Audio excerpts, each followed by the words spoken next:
For centuries, the idea of power within our global society has been perpetuated, transferred, and grasped at by nations and empires. The political lines of countries and continents have formed the outlines of existence for billions of people. This arrangement provided some modicum of stability, a foundation for individual cultures to flourish, and a framework for economic activity.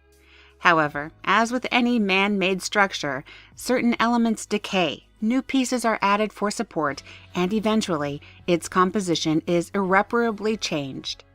While business and trade have been a part of our human consciousness since the first humanoid traded a sharpened rock for a piece of dry wood, in recent decades, industry has exponentially evolved and assumed a much larger role in the daily lives of people across the globe.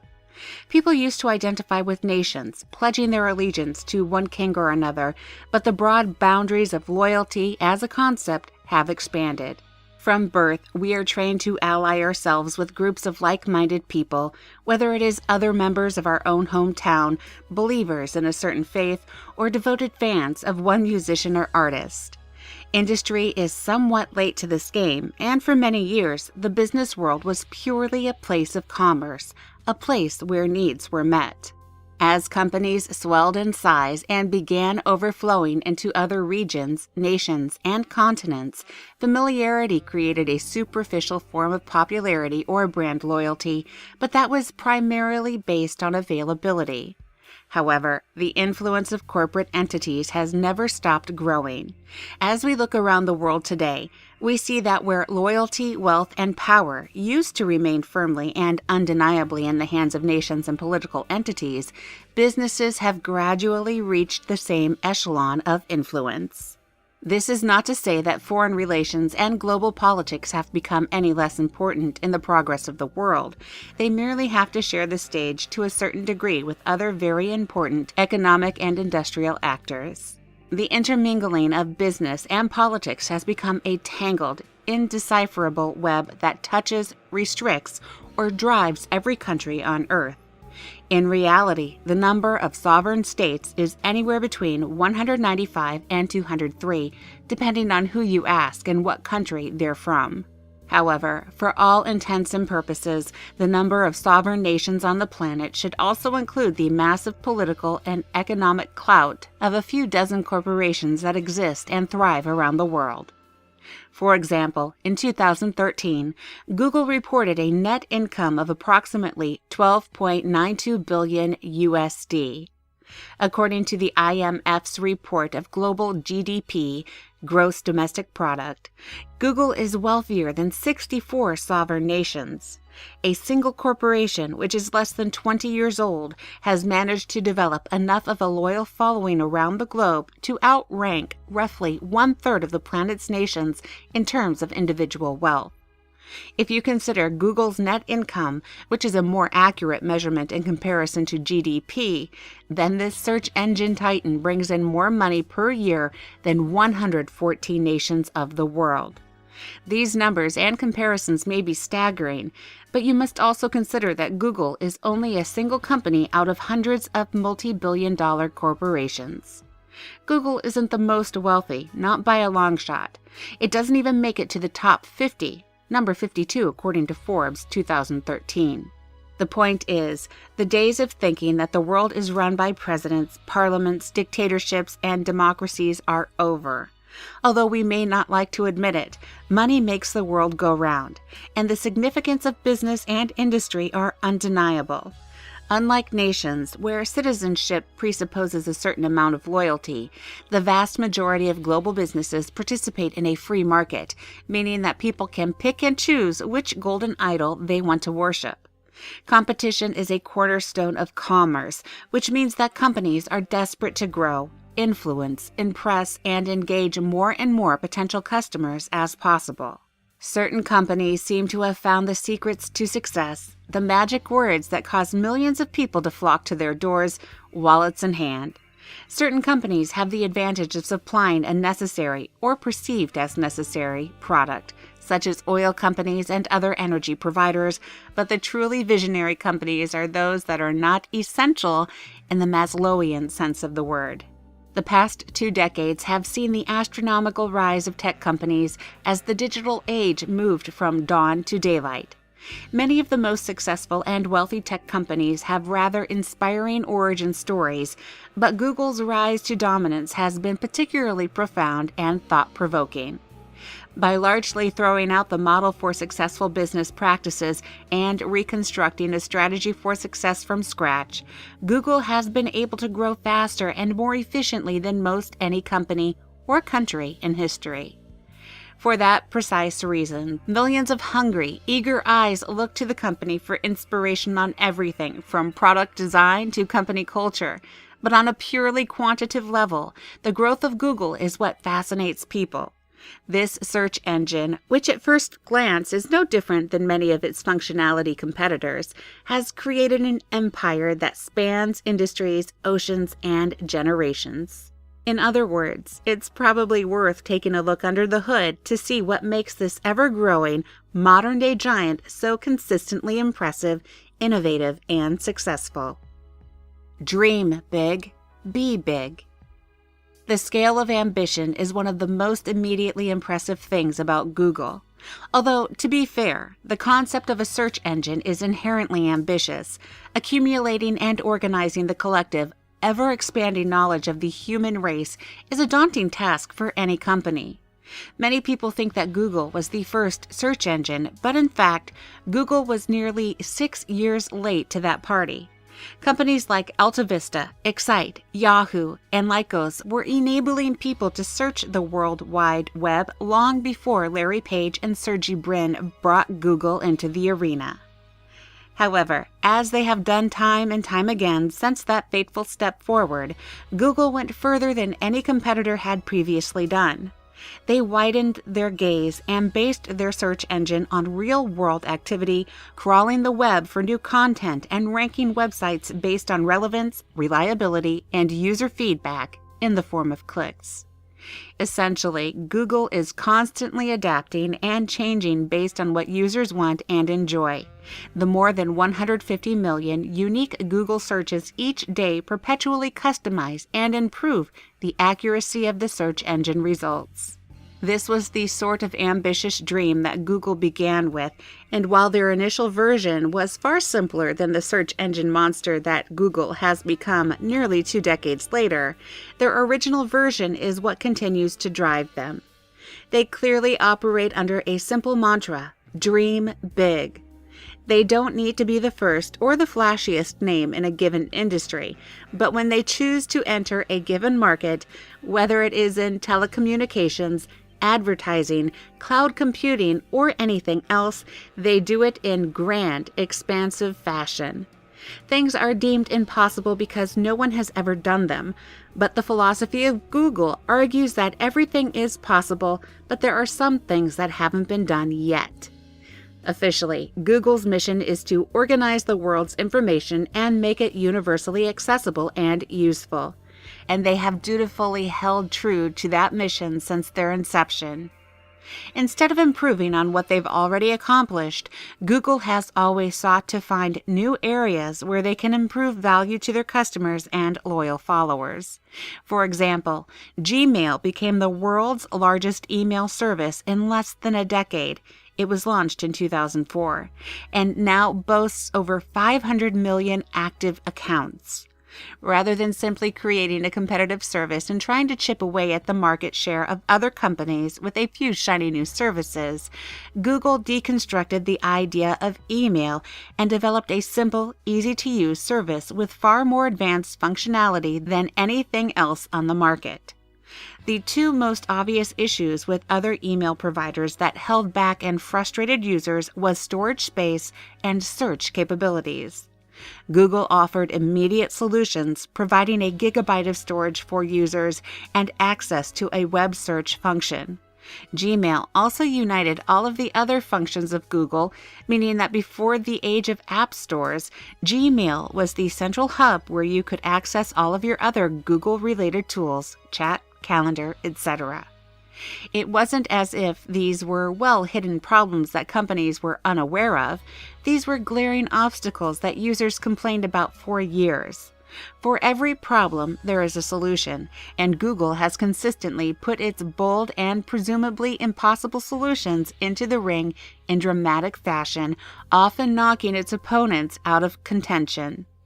As business has risen in planetary prominence, so too has advertising, like a strange, symbiotic relationship on a global scale.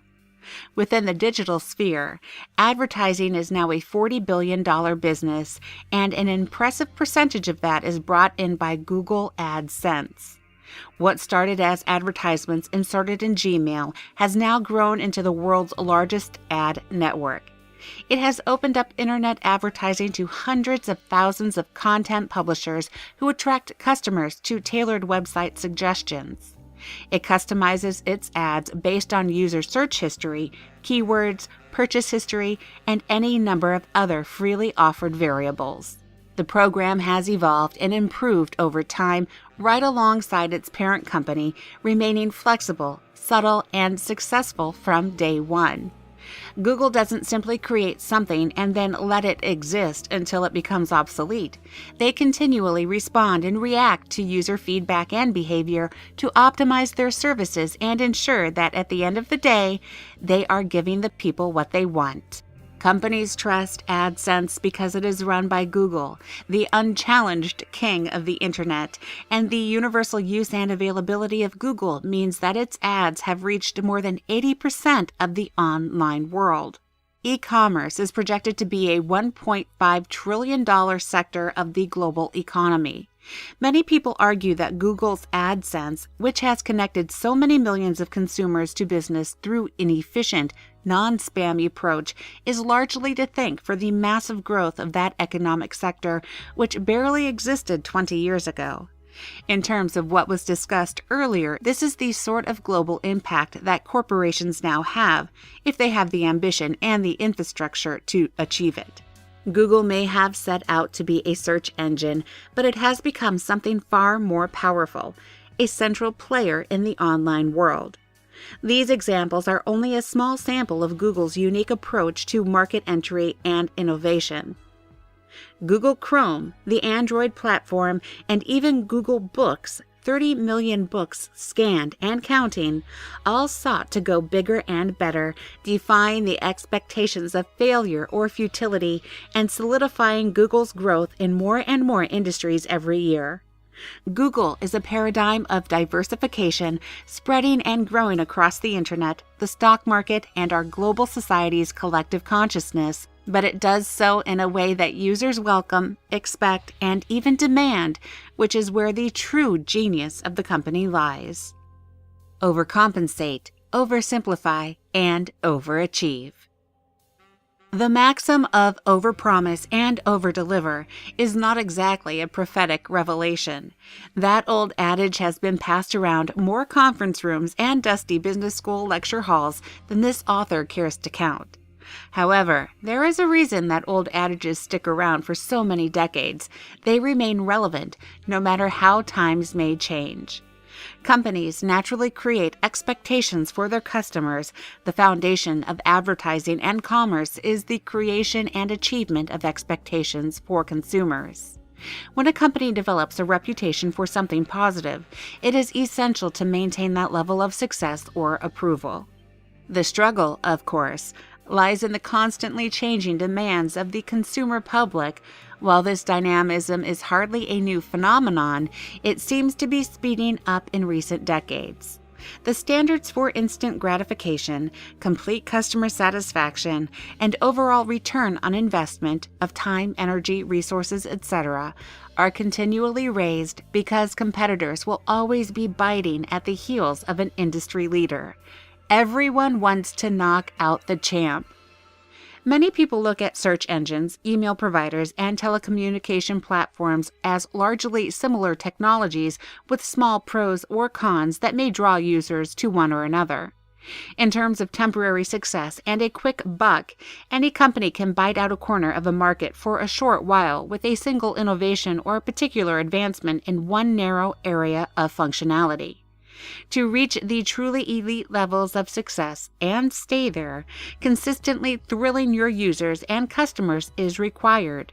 To accomplish that admirable feat, it's essential to understand another old adage: the devil is in the details. Improving the user experience is another bottom-line mantra for Google. They seem to have a number of mantras.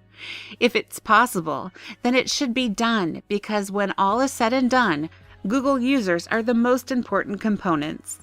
Their feedback, click patterns, purchase frequency, and a dozen other behaviors compromise the data that Google uses to continually improve its services. Just as the one between business and international politics, Google and its users have formed a symbiotic relationship, and Google is perennially dedicated to holding up their end of the deal. The changes and improvements that Google makes over the course of a day, a week, a month, or even a year may be imperceptible to the average user, but that seamless and unwavering delivery of superior functionality ticks an unconscious box in its users. How often does a Google search fail to bring up a result you're happy with? Regardless of how disjointed or unclear your search query is, doesn't Google manage to figure it out? Has it ever taken longer than 0.5 seconds, provided you're on a reliable internet connection? The answer to those questions for 99.99% of people on the planet is a resounding no. Granted, you may occasionally have to readjust your search terms if they are truly off the mark and you want your answer in the top result, but barring any legitimately unrealistic expectations, the Google search engine functions as a mind reader. The search engine itself has evolved its own industry-leading algorithm hundreds of times every year since it was first released. There are a dozen or so major changes each year, but the algorithm is never the same for long. Perpetual growth and improvement is the hallmark of Google's search engine dominance. The algorithm has become so advanced that it is basically inseparable from artificial intelligence. It not only learns a user's habits and utilizes search histories to facilitate streamlined results, but it also reads search queries as ideas, not collections of words. It interprets the jumbled search keyword ramblings of college students and CEOs alike, determining what was intended and what is most likely being sought. Many other search engines still spit out results based on individual keywords, meaning that users may have to search dozens of times with increasingly specific or customized search terms to find the answers or results they desire. It's no wonder that Google dominates the search engine arena. High estimates propose that Google handles 3/4 of all online searches. Even with its high-level competitors, those with similar predictive algorithms, Google still stands head and shoulders above them. Google has reported the speeds of the search results page deliver, and while it may not make a tangible difference to individual users, reducing search time from 0.4 seconds to 0.2 seconds makes light years of difference in the grand scheme of the online world. Also, on a very subconscious level, Google argues that any delay in the journey from search to result disrupts productivity and leaves that split second of space for someone to consider another search engine. While that may sound silly to some, given that 0.2 seconds is slightly shorter than the actual blink of an eye, it matters to Google engineers, programmers, and algorithm designers. This overcompensation is what keeps Google ahead of the pack. It literally doesn't allow their users' minds time to think of trying a competing service. A poor user experience can be just as damaging to a company as a poor product or service. Slow generation of a results page might cause users to question Google's reliability, but aggressive or distracting ads can threaten users' interest or preference for Google's overall aesthetic experience. The simplicity of Google is legendary. For many years, their search engine page has remained remarkably stark, empty, and focused on one thing: searching. Although Google has its fingers in the pots of a dozen industries, it also knows when to focus on a single thing. For millions of users, Google's search function is the single most important aspect of their relationship with the company. The search page isn't cluttered with unwanted ads or extraneous messages from the company. The average number of actual words on a Google's homepage is usually less than 40. As the famous French poet and designer Jean Cocteau once said, "Style is a simple way of saying complicated things." Google may not seem like the most stylish company out there, as search engines aren't inherently sexy, but when it comes to doing impressively complicated things in a simple way, no one is better than Brin and Page's creation. Their perpetual drive to overcompensate, oversimplify, and overachieve is an inspiration to companies around the world. Google continues to grow because it is always one step ahead of the competition. Even when the company does suffer a setback or is faced with a new competitor, they simply work their way back to the top. They keep their promises to their customers while continuing to raise the bar in every industry they enter. Empower your empire. In the past, companies generally had a recognizable shape, a pyramid. Hierarchical systems have been the norm for thousands of years in our society. From political structures and military organizations to corporate entities and monarchies, hierarchies can be seen everywhere. This sort of top-down leadership has evolved over the past century or so, but there are still constructs that inevitably make their way into the vast majority of companies. Even in liberal, open-plan philosophies, there is some level of control or authority, a manager to report to, a creative director, an innovation guide, whatever the company calls it. There is still some vestige of that old hierarchy, perhaps wrapped up in a different title and a different superficial structure. Companies so often purport themselves to be innovative or to be using a new type of management structure that enables more productivity and individual ambition. But there are many businesses that try to lure talent with false freedom and are still restrictive, competitive, cannibalistic, and ultimately racked by the same problems as old-school hierarchies. Google, as has already been discussed in earlier sections, is a company that backs up its promises, and that doesn't only apply to its customers. Employees are the key variable that makes Google a success, so every effort is made to liberate their creativity, utilize their potential, and empower them to new heights for the benefit of the company and the world at large. The hiring process of Google is one of the most intense in the business, and with approximately 1,500 applications coming into Google's mailbox every day, they have the cream of the global crop to choose from. However, Google's hiring practices aren't directed at a single ideal candidate. Google understands that to achieve global coverage and dominance in their various industries, they need a diverse group of engineers and innovators that will think in different ways, identify problems that others might miss, and find solutions from new directions.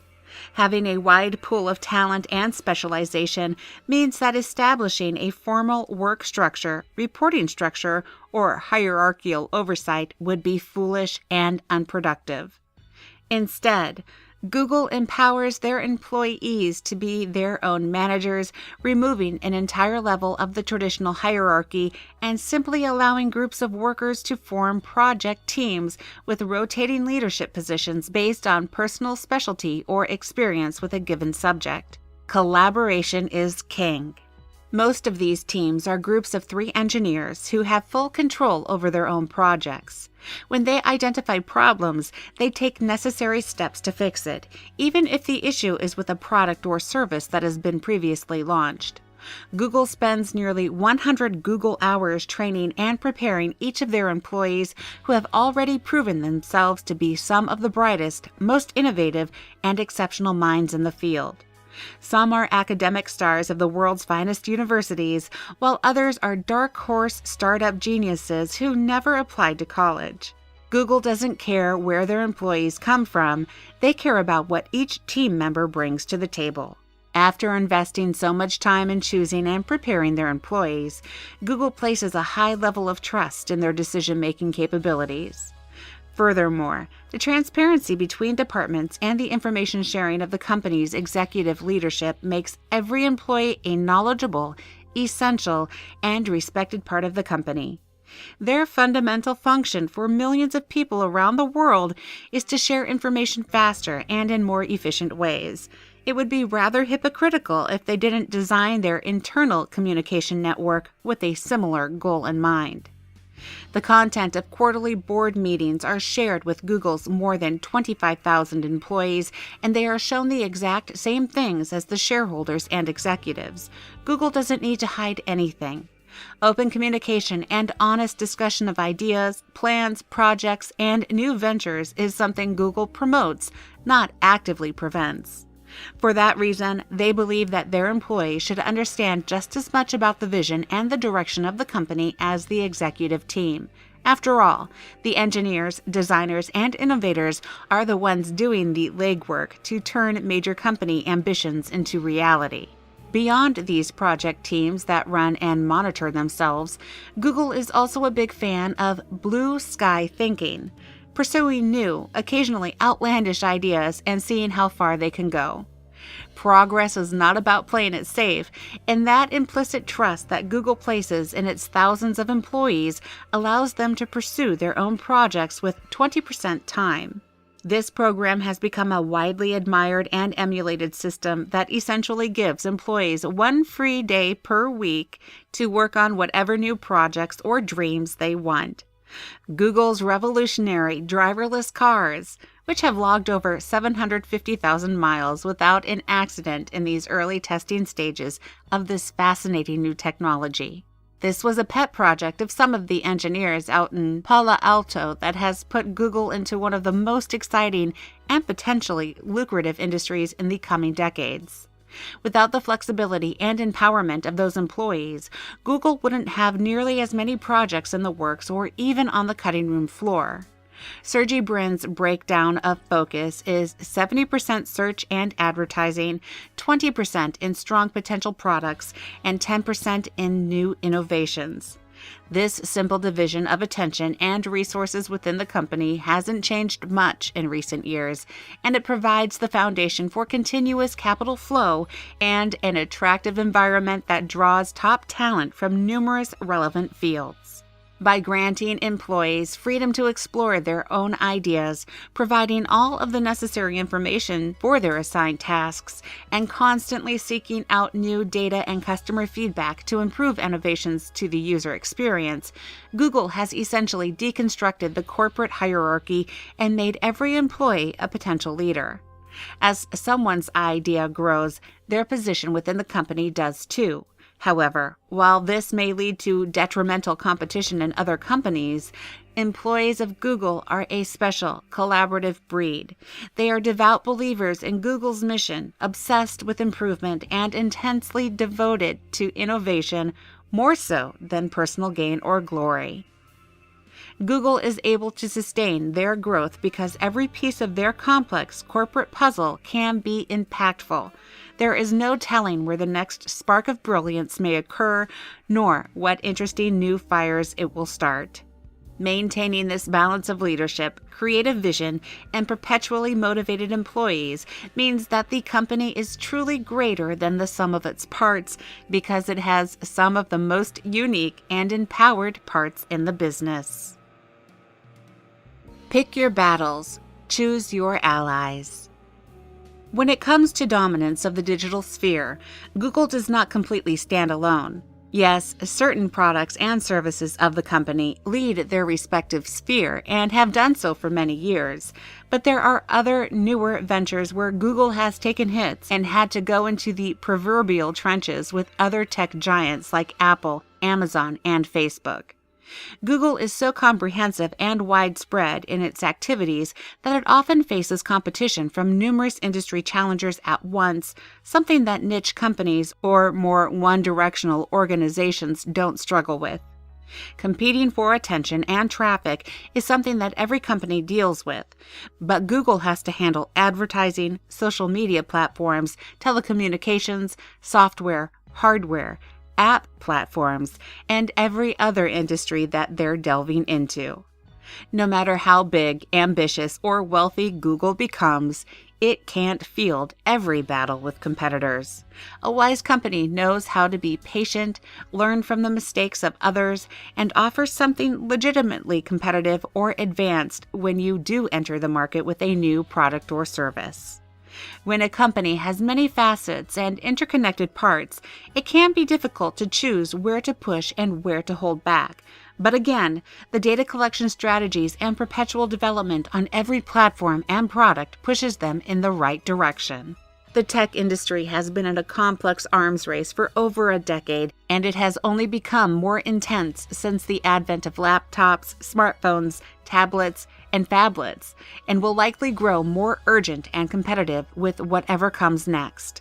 As seems to be its style, Google entered a number of markets slightly behind Apple, and while Steve Jobs' visionary corporation received much of the glory, Google quietly climbed into contention with oftentimes more streamlined, less expensive, and more functional options for markets like smartphones and tablets.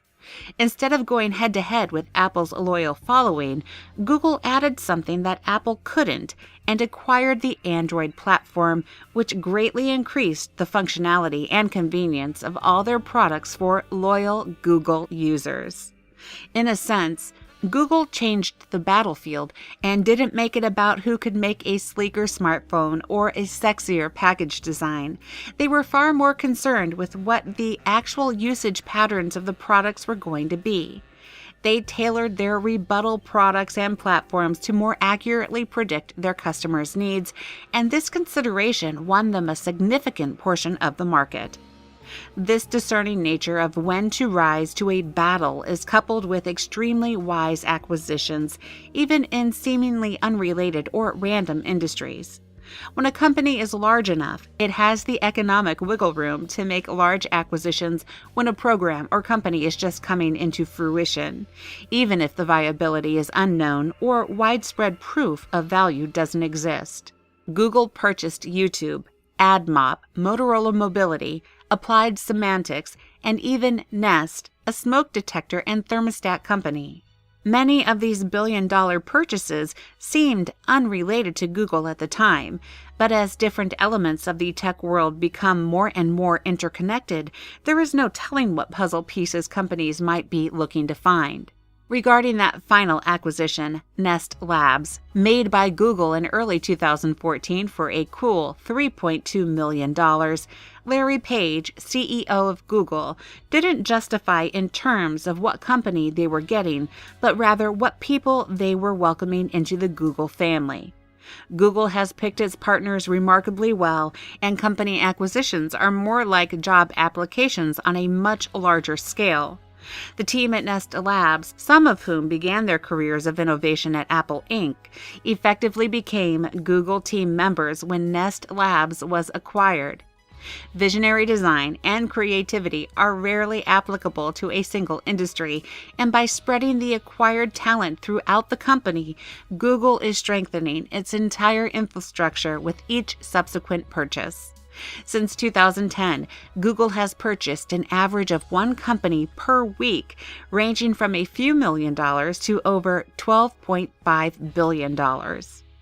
This is their other way of avoiding future head-to-head competitions with major industry players. Simply buy them first. Google founders never forgot that they were just two guys in a garage in the early days of their empire, and they are not arrogant enough to think that the next generation won't produce similar success stories. The executive team at Google carefully monitors developments in the business world and buttresses itself against future pressure by giving many of those companies a golden ticket, being affiliated, owned, and protected by the undisputed king of the Internet. Google knows that competition is healthy, but it also can be distracting, disruptive, and detrimental to a company's bottom line. By turning potential enemies into allies and using smaller, innovative companies as veritable incubators of great talent, they skip some of the slow drudgery of seeking out and shaping top employees.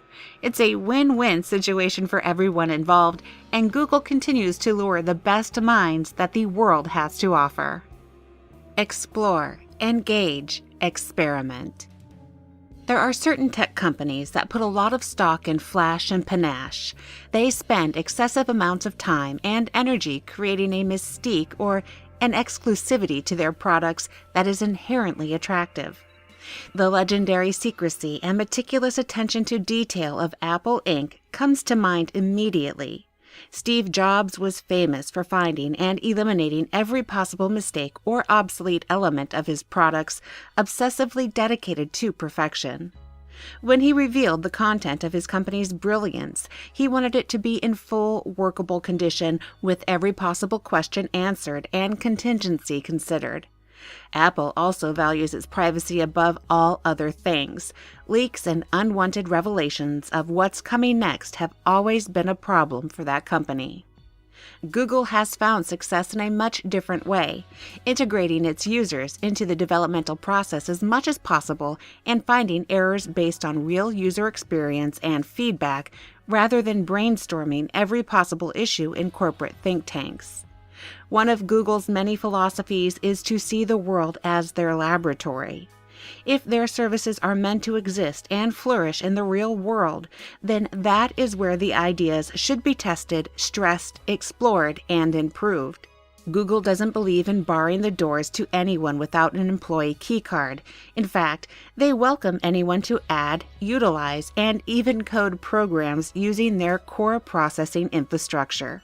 That may sound like madness for any company to allow the average person to get close to their intellectual property, Apple's worst nightmare, and yet Google operates under the assumption that with the proper regulations in place, they shouldn't restrict their platform to Google-designed and inspired functions. Despite Google's exhaustive efforts to find top talent, there will always be prodigies and lightbulb moments that Google wants to be a part of. By allowing users to piggyback on much of their functionality, Google is far more likely to already be implemented on the ground floor of new projects of which they were not even aware. For example, Google Earth was a pioneering step forward for public GPS technologies and gave us a new way to look at our world. If Google had closed that technology and not allowed it to be implemented in new and ever more informative ways, then what good is creating such a brilliant technology? Amateur computer programmers and hackers alike can reappropriate Google's basic platforms and use them in new ways, such as mapping the potential impact of increased sea levels from global warming, or even as a tool for disaster response, environmental protection, and awareness raising of threats from urban sprawl. These were not projects conducted or released by Google. They simply released their fundamental technology and allowed the world to play, explore, and evolve their ideas into even greater achievements. Google has turned millions of users into a global development team that works far beyond the bounds of Google Earth. Their mobile platform, Android, has inspired millions of would-be developers around the globe to design their apps and products with Google in mind. There are over 1.3 million apps developed for the Android platform by outside developers using Google's platform as a foundation and utilizing the company's welcome support and resources to do so. Developers work in a sandbox, meaning that they have limited access to a specific area of the system unless they receive express consent and security clearance to dive deeper into Google's coding, so the tech giant's core system remains well protected. Hundreds of different products are now also designed to be compatible with Android, so the dependence on Google grows every day, and the ideas continue to flow from the best source of free ingenuity on the planet, creative users. Between Google's Developers Kit and the Android SDK, Software Developer Kit, the company is making it easier than ever to become an active part of the community, and that inclusiveness spurs growth, interest, and loyalty that other companies have to achieve through fewer avenues, such as great customer service or superior products. Google is welcoming a universally accessible and increasingly compatible way of accessing online content, maintaining connectivity between all of your devices, and contributing your own ideas to the world. Google counts on this interactivity and user contribution to grow in an inexpensive and user-friendly way without taking on the responsibility of designing hundreds of thousands of individual programs. Google has been criticized in the past for its unique approach to beta testing, which is quite different than the heavily guarded tradition of beta testing for most companies that produce intellectual property. Google, however, often rolls out unfinished or nearly finished products to large groups of users and asks them to report back on functionality bugs. Sometimes these are early releases of products about to be opened up to the general public, while other times they are apps, programs, or updates from Google for which they want immediate feedback. While this form of crowdsourced beta testing makes some companies take a step back, Google stands behind the trial and error nature of their strategy. When the tangible and intangible barriers between a company and its customers are eliminated, it promotes immediate growth by instantly attracting a new base of users, supporters, creators, developers, and aspiring partners to your brand. Keeping all of your secrets locked in an ivory tower may increase the buzz and mystery around your company, but it won't necessarily establish long-term loyalty or guarantee growth. That is where Google has excelled in recent years and where it will likely continue succeeding into the future. Journeys are perfect, not destinations. To remain at the top of anything, be it a local market, a niche field, or a globe-spanning industry, requires some level of understanding and acceptance that failure is inevitable. No matter how perfectly coded or designed something may be, it is essential to remember that mistakes will always arise. There will always be ghosts in the machine. Google is perhaps the greatest success story of our times, but that doesn't mean they don't make mistakes, and big ones, from time to time. Have you ever heard of Google Lively or Dodgeball, which was purchased at the same time as Android? What about Google Buzz? Obviously, things like Gmail, Google+, Android, and Google Maps are part of our collective consciousness because they are widely used and loved, but there are probably more failures under Google's belt than home run successes. This is because Google works in uncharted territory, as mentioned. Google looks for the empty spaces in the market, filling the needs of people before they even realize they need something. This is an inherently unpredictable process, and sometimes real-world rollouts don't go nearly as well as the designers at Google expected. This is particularly the reason for the unique approach to beta testing discussed earlier, but it is also a foundational aspect of the company as a whole. The company may bring in revenue and new users through their successes, but many of those revolutionary ideas and services have earlier failures to thank for even existing. Fail often, but fail early and fail wisely. Google may be bold and ambitious, but it is far from foolish. They carefully monitor their larger ventures, and when a certain threshold of invested time and resources have been crossed, they ask themselves serious questions about the reality of this new idea ever seeing the light of day. The company doesn't pour endless amounts of money into projects that continue to stumble. They pause, readjust, and either scrap the project or transform it into something else. However, it is important to fail early, before the venture becomes a real black eye, both to the public and Google's wallet. Speaking of Google Wallet, that PayPal-like service was one of the company's most notable failures. Failing wisely is really where Google excels, and many of its now forgotten projects were re-engineered and rebranded into something we recognize and love today. For example, Google Buzz is seen by many industry professionals as a rough evolutionary step towards Google+, which now has approximately 400 million active users. Making mistakes is never a bad thing, as any good entrepreneur or business professional will tell you, provided that something can be learned or taken away from the failure. This ability to bounce back from failures and use those traditional low points as fodder for future greatness is one of Google's greatest strengths.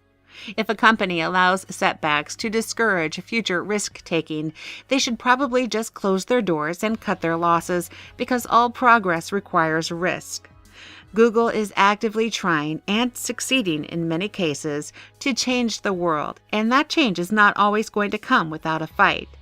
Take Google Glass, for example, a potentially revolutionary new technology that has seemingly limitless applications. However, interest in Google Glass has waned, and what was potentially going to be the next revolutionary step forward in personal computing and telecommunications has largely stalled. This is obviously disappointing for the search giant, but at the same time, their ambitious project has started the ball rolling into the next generation. The avid supporters of the technology, as well as its vocal critics, popularized the idea to millions of people, if not the product itself. I have no doubt that owning a Google Glass-inspired product will become the new normal within the next decade, and much of its success will hinge on eliminating the inadequacies of its ancestral product and improving the marketing approach. Failures are too often seen as write-offs, things to move past and forget. But the cutting room floor of the world's top companies are littered with brilliance, perhaps developed too early, not approached properly, or not fully pursued to their natural end. For every Gmail, there is a search wiki, and Google wants to keep it that way. As a search engine, Google understands that nothing is perfect. An algorithm will never exist that produces the precisely desired result for every search. Imperfection is unavoidable. The pursuit of perfection, therefore, is never ending. They encourage their employees to pursue their own ideas, make their own mistakes, and apply the knowledge gained to the next shot in the dark. When 25,000 people start dreaming, a lot of unicorns and impossible visions come to the surface, and these often fail. However, when 25,000 people start dreaming, truly amazing things can also be discovered. Google counts on failures to grow their business just as much as their successes because failures form the foundation for their future. Essentially, you have no way of knowing what works unless you also know what doesn't. I'm feeling lucky. This search engine turned global game changer understands that for every empire that rises, another falls. As they continue to grow in more unpredictable and life-altering ways, other companies will either find a way to compete or bow out. Larry Page and Sergey Brin haven't forgotten their roots, however, and know that somewhere in the world, future innovators are pouring their morning coffee, dreaming of the next big thing, or even playing with their parents' tablet. The leadership and loyal ranks of Google represent one of the most concentrated groups of intellectual talent and creative energy in the world, but they never discount the element of luck. They were lucky to have reached such great heights. Countless things could have tripped them up in the past, and as their project became bolder and more high stakes, they could still trip up in the future. That is why the company remains so firm in its vision, so passionate in its development, and so active in dozens of industries around the world.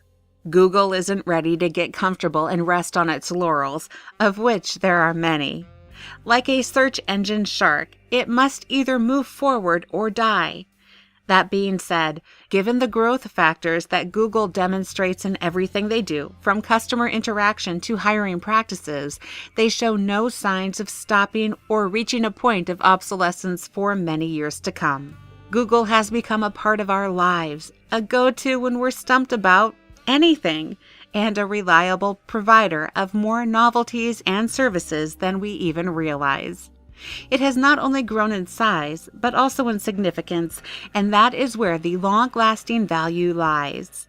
If Google disappeared from the world today, competitors would rise to fill those market gaps, many of which Google created and filled simultaneously, but it would never be the same.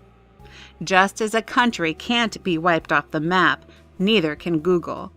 Branding wars can be fought, digital arms races can escalate, but the impact of a company that injects itself so comprehensively and beneficially into global culture can never be erased. As long as the company continues to protect its borders while still expanding into the uncharted future, then it will continue to be an essential part of our global conscious. If you don't believe me, just Google it.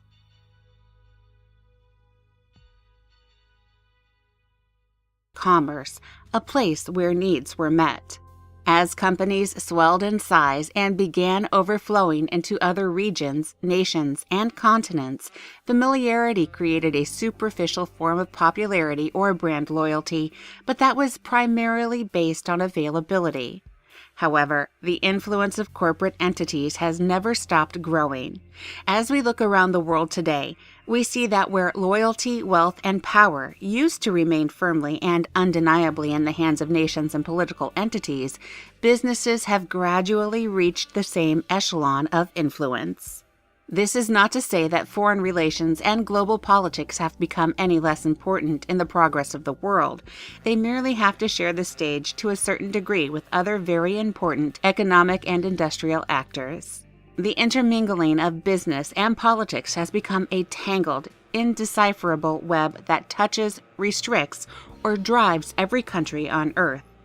In reality, the number of sovereign states is anywhere between 195 and 203, depending on who you ask and what country they're from. However, for all intents and purposes, the number of sovereign nations on the planet should also include the massive political and economic clout of a few dozen corporations that exist and thrive around the world. For example, in 2013, Google reported a net income of approximately $12.92 billion USD. According to the IMF's report of global GDP, gross domestic product, Google is wealthier than 64 sovereign nations. A single corporation, which is less than 20 years old, has managed to develop enough of a loyal following around the globe to outrank roughly one-third of the planet's nations in terms of individual wealth. If you consider Google's net income, which is a more accurate measurement in comparison to GDP, then this search engine titan brings in more money per year than 114 nations of the world. These numbers and comparisons may be staggering, but you must also consider that Google is only a single company out of hundreds of multi-billion-dollar corporations. Google isn't the most wealthy, not by a long shot. It doesn't even make it to the top 50, number 52 according to Forbes 2013. The point is, the days of thinking that the world is run by presidents, parliaments, dictatorships, and democracies are over. Although we may not like to admit it, money makes the world go round, and the significance of business and industry are undeniable. Unlike nations, where citizenship presupposes a certain amount of loyalty, the vast majority of global businesses participate in a free market, meaning that people can pick and choose which golden idol they want to worship. Competition is a cornerstone of commerce, which means that companies are desperate to grow, influence, impress, and engage more and more potential customers as possible. Certain companies seem to have found the secrets to success, the magic words that cause millions of people to flock to their doors, wallets in hand. Certain companies have the advantage of supplying a necessary, or perceived as necessary, product, such as oil companies and other energy providers, but the truly visionary companies are those that are not essential in the Maslowian sense of the word. The past 2 decades have seen the astronomical rise of tech companies as the digital age moved from dawn to daylight. Many of the most successful and wealthy tech companies have rather inspiring origin stories, but Google's rise to dominance has been particularly profound and thought-provoking. By largely throwing out the model for successful business practices and reconstructing a strategy for success from scratch, Google has been able to grow faster and more efficiently than most any company or country in history. For that precise reason, millions of hungry, eager eyes look to the company for inspiration on everything from product design to company culture. But on a purely quantitative level, the growth of Google is what fascinates people. This search engine, which at first glance is no different than many of its functionality competitors, has created an empire that spans industries, oceans, and generations. In other words, it's probably worth taking a look under the hood to see what makes this ever-growing, modern-day giant so consistently impressive, innovative, and successful. Dream big, be big. The scale of ambition is one of the most immediately impressive things about Google.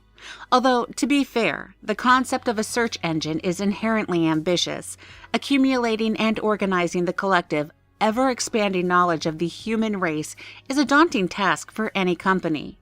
Many people think that Google was the first search engine, but in fact, Google was nearly 6 years late to that party. Companies like AltaVista, Excite, Yahoo, and Lycos were enabling people to search the World Wide Web long before Larry Page and Sergey Brin brought Google into the arena. However, as they have done time and time again since that fateful step forward, Google went further than any competitor had previously done.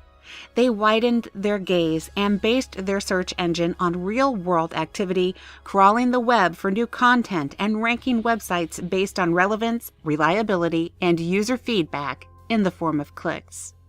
Essentially, Google is constantly adapting and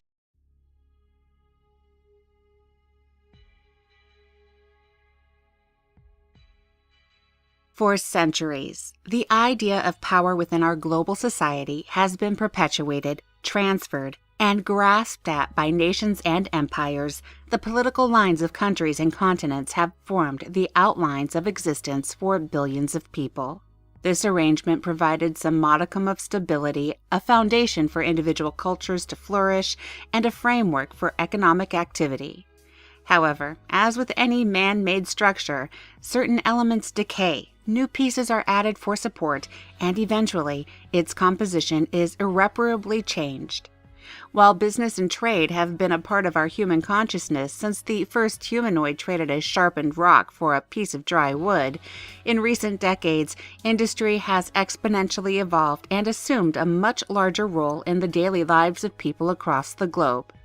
People used to identify with nations, pledging their allegiance to one king or another, but the broad boundaries of loyalty as a concept have expanded. From birth, we are trained to ally ourselves with groups of like-minded people, whether it is other members of our own hometown, believers in a certain faith, or devoted fans of one musician or artist. Industry is somewhat late to this game, and for many years, the business world was purely a place of